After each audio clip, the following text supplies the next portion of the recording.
pamilya dito. Sagot namin, tugtugan, kantahan, walang patid na tawanan at kulitan. Huwag mong sabihin radyo, sabihin mo number 1 Energy.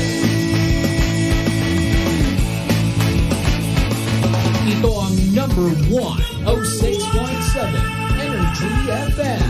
Sa bahay, opisina, kotse, taxi, jeep, What? tricycle, FX, bus na masigip. Okay, ah. Palengke, internet, plaza, karinderya. Energy FM, nagbibigay saya. Huwag mong sabihin radyo, sabihin mo number 1 Energy. Pangga, energy kaibigan mo. Pangga, energy ang numero 1. Agad tumango na at isigaw mo. Same, pero iba. Huwag mong sabihin radyo, sabihin mo Energy. Naka-energy na ba ang lahat? Lagi. Ang nag-iisang girlfriend mo sa radyo, DJ Lindsay. Ang pinakamakulit na girlfriend mo sa balat ng radyo. Isa magandang morning sa inyong lahat. Ako pa rin po nag-iisang girlfriend mo sa radio. My name is Lindsay. Makulit, pero may puso. Handang makinig sa mga kwento mo. Alam mo, feeling ko kailangan mo na siyang iwan kasi it doesn't make sense. Ang kwento sa lihim ng liham. Mahal kong Lindsay. Magandang umaga po sa inyong lahat. Please keep my name confidential. Gusto ko lang pong malaman ang take ninyo sa situationship ko. Isa po akong lalaki, 27 years of age. Kakagaling ko lang po sa isang long-term relationship. Then, after 3 months of being single, nakilala ko po itong very wonderful na babae na ito. Na single na rin for years now. Nagsimula kami bilang co-workers at magkaibigan. Pero habang tumatagal, nung nagsisimula na kaming mag-usap sa chat,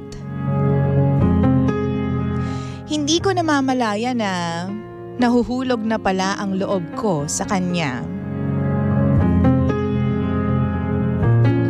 Napaka-good listener kasi niya. The way she consoles me. Tapos kapag nag-o-offer siya ng comfort sa akin, every time na nag-open up ako sa kanya, makes me want to talk to her even more.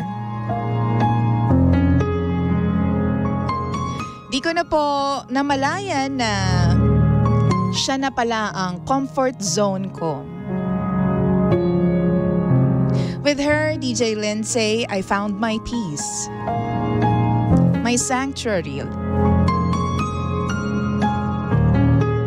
Feeling ko, nahulog na po talaga ako sa kanya.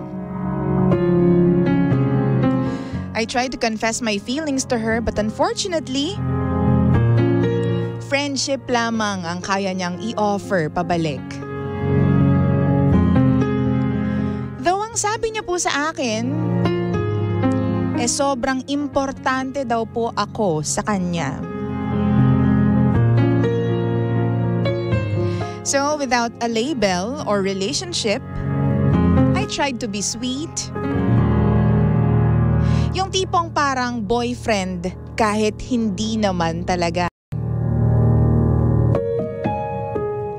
Sabi ko sa sarili ko, gagawin ko to habang hindi pa siya nakakahanap ng magmamahal sa kanya. Pero sana hindi po kayo maguluhan sa akin. Ginawa ko po ang desisyon na ito all by myself. Masaya naman po akong nagbibigay ng pagmamahal at pag-unawa sa kanya. na hindi niya po ito masuklian ng pagmamahal. Ang problema, ramdam ko po na nauubos na ako. It's draining me over time. Minsan kasi sweet siya. Minsan parang wala lang din ako. Minsan gusto niya akong kasama. Pero may mga pagkakataon din na parang ayaw niya ako makita. Ayoko naman po mag-step outside the boundaries na meron po ako. Alam ko sa umpisa pa lang na hindi ako boyfriend. And again, magkaibigan lamang kami.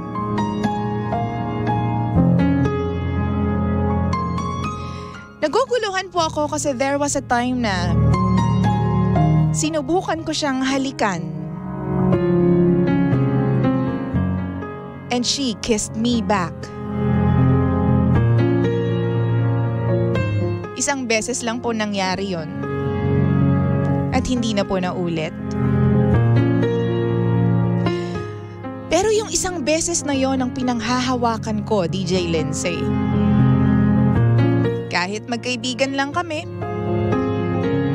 umaasa ako na kahit papano, balang araw, mabibigyan din ako ng pagkakataon na matawag niyang boyfriend. But then again, it's draining me. Hindi ko po alam kung ipagpapatuloy ko pa ba ang ganitong setup. O baka naman kailangan ko na pong itigil ang ilusyon ko. Thinking that I can be more than just a friend to her. O baka naman kailangan ko pa rin kumapit. Baka kailangan kong maniwala na balang araw, magiging kami.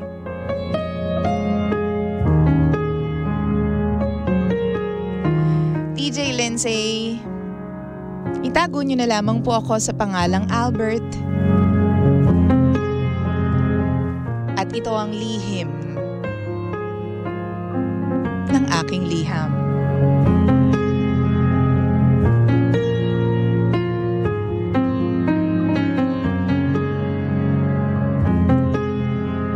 Lihim ng liham.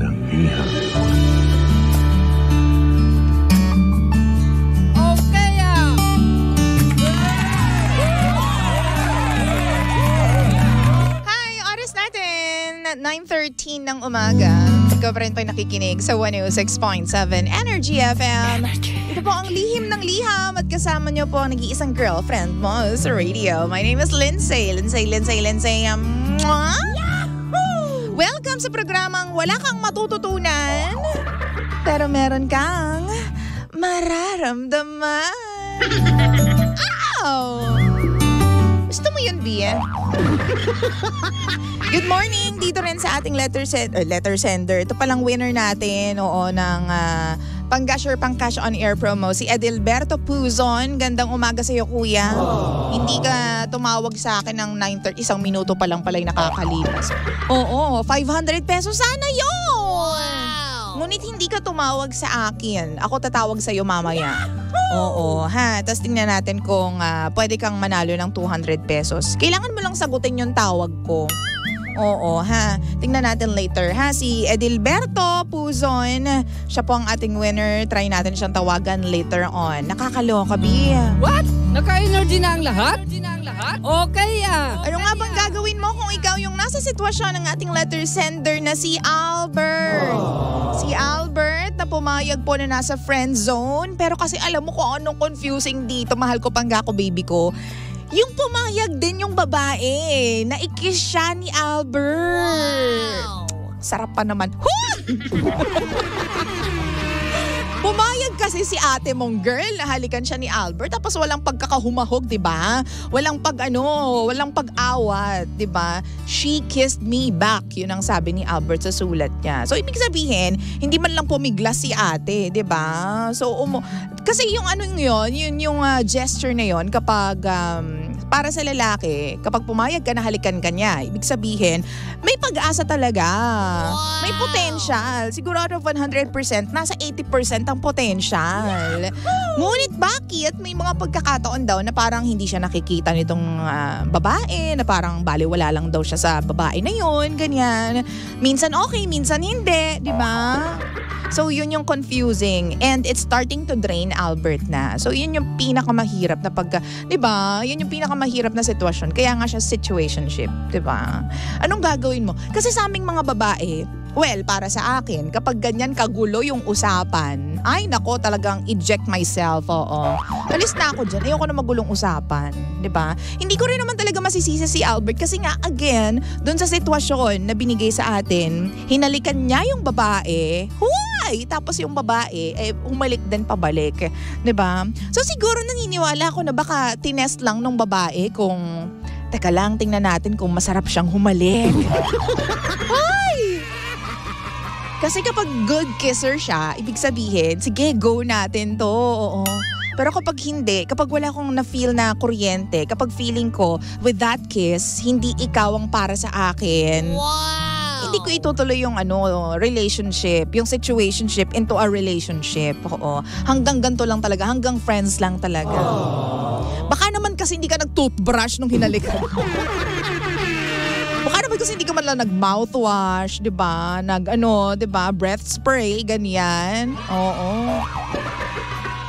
Akakaloka ka naman. O kaya nga baka nga tinest ka lang talaga ni ate, hindi niya nagustuhan. Yung sinasabi ko sa iyo ganyan So ano nga bang masasabi mo? Sige, ikaw muna Pangga ang magbigay ng komento mo dito, magbigay ng nasa isip mo about problema po nitong si Albert, ha. Hoy, sa lahat po ng mga nagsisend ng stars, maraming salamat. Si Ate Faye Lara, thank you so much, madam. Ayan, good morning sa inyo. Basa po tayo ng comments, sabi po ni Edwin Bacos, madam, good morning. Oo, paki-shoutout naman po doon sa Mariano Marcos Elementary School Batch 79, reunion nila. Oo, December 29 sa Digos City, Edwin Bacos at taga Kidapawan. Hello! Sabi ni Abet Mendoza, Tukayo, isang kembot na lang, girlfriend mo na yan, kasalan na, maghanda ka na ng 15 baboy. Ayaw nga niya. Wala, magulo nga daw yung usapan. Diba? Sabi ni Abet Mendoza. Sabi ni RJ Kim, the girl is giving you mixed signals. Para hindi na lumala, mag-move on ka na. Diba? Malay mo, doon niya ma-realize ang importance mo. Who knows? Totoo naman yan. Sabi naman po dito ni Arch, eto na naman tayo with the situationship issues. Mahirap talagang umasa sa walang kasiguraduhan. Pero you deserve what you tolerate. Tanging ikaw lang ang makakadetermine if you will stay or say goodbye. Wow! Diba? Ang sabi ng mga Pangga natin dyan. Oo. Dali, mag-comment ka na. We are live on Facebook. By the way, oo nga pala, facebook.com/energyfm1067. Nakakaloka. Alam mo, malalaman mo yan di ba, after nung kiss. Ito tip ko lang sa inyo. Malalaman mo kung interested sa'yo yung isang babae. If after kissing her, may follow-up. Hoy! Ano yung follow-up? Ito sa mga lalaki dyan. May follow-up. Ibig sabihin, halimbawa, mararamdaman mo yun sa labi mo kapag halimbawa, hinalikan mo yung babae. Tapos naramdaman mo na parang kinagat niya yung labi mo. Hindi ako nagbibiro. As in, real talk talaga. Kapag naramdaman mo na gumanti siya ng halik sa'yo, di ba? Hindi yung tipong kahit hindi yung parang sunggab factor. Walang ganon. Kahit hindi yung ganon. Yung naramdaman mo lang na para siyang nanggigil sa'yo habang hinahalikan mo siya. Ibig sabihin, bet ka rin nung babae. Wow! After that, yung number 2 na factor na follow-up na sinasabi ko kung interested siya sa'yo is kapag after ng kiss, mas naging sweet siya sa'yo, mas naging clingy siya sa'yo, tapos wants to see you even more, ibig sabihin nun, interesado siya sa'yo. At konting 1 metro na lang, jowa mo na yan, Ay, kuya. Oo, ganyan kaming mga babae. Oo, well, feeling ko, kasi ganyan ako. Ganyan ako. Ganon. Tip ko lang sa inyo, kung after ng kiss na yon, naging mas clingy siya, tapos parang gusto ko niya makita ng, alam mo yun, mas madalas, ganyan. Ibig sabihin, isang kembot na lang, may relationship ka na. Ngayon, kapag hinalikan mo siya, at parang yung labi niya, at saka yung head niya is parang gustong pumiglas agad, umalis agad, dun sa kissing scene na yon, ibig sabihin, hindi niya nagustuhan yung feeling. Oo. Diba? Ibig sabihin, hindi pa buo yung desisyon niya to kiss you. And more so, to be in a relationship with you. Baka nagdadalawang isip pa siya. Diba? So yun. Makikita mo naman sa body language Diba?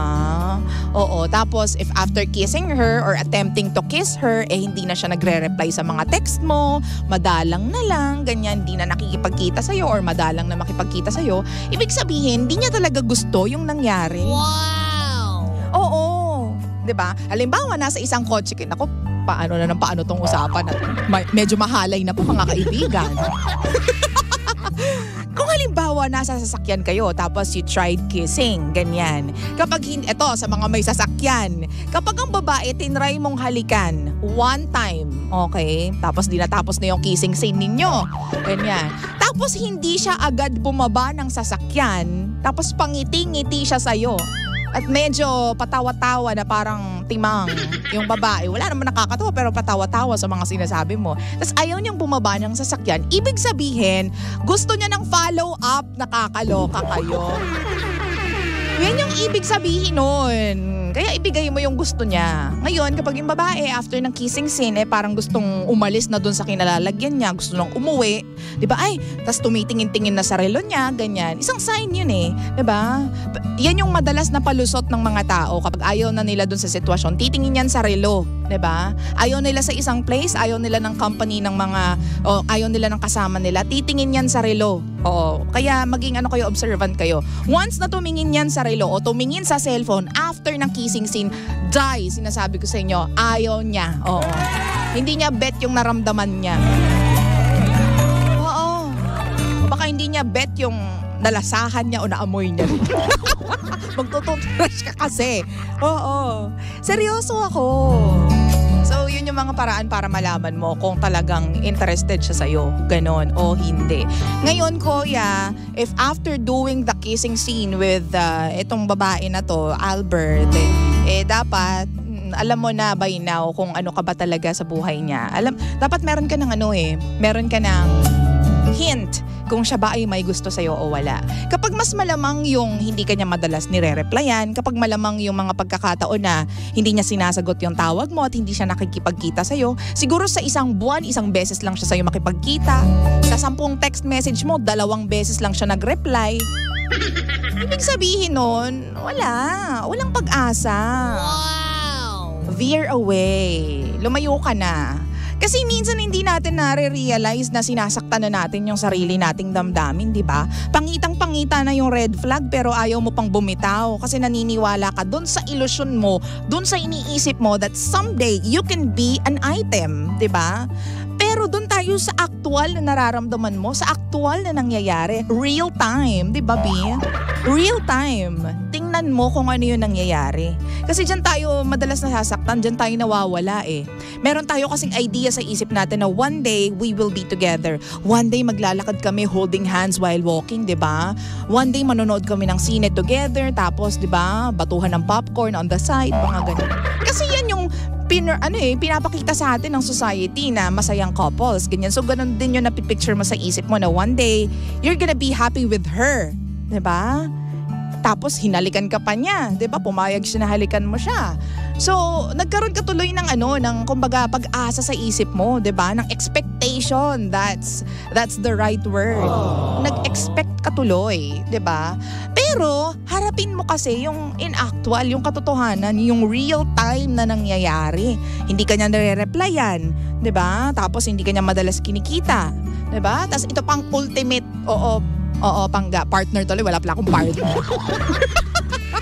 Oo. Ito pa yung ultimate sign. Pamigay na Tinanong mo siya, nag-confess ka ng feelings mo para sa kanya, pero ang sagot niya is, friendship lamang ang may o-offer ko sa'yo. Ayun na yun.